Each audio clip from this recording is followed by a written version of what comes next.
Welcome to the Banker Lamp. Please enjoy the video.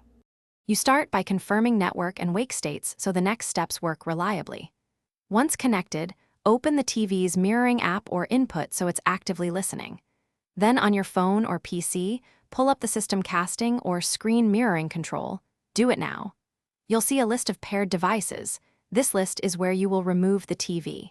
Make sure you're looking at the control that shows the TV's name before moving on to disconnect options. Select the TV in the mirroring list and choose Disconnect or Stop Casting. This ends the current session immediately. Once disconnected, open the device details or info icon. You need the Forget or Unpair option to stop automatic reconnections. Tap Forget or Remove on your phone or computer. This deletes the saved pairing.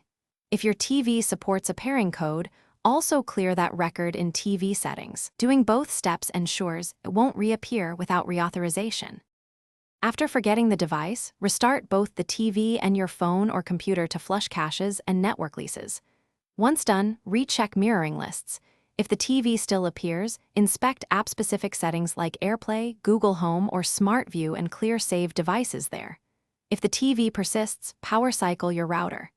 As a last resort, factory reset the TV's network or screen sharing settings. That removes stubborn entries. If problems continue, try one more thing. Disable Wi-Fi on the source to confirm the TV disappears. Thanks for watching. If this was helpful, leave a like and consider subscribing. See you next time.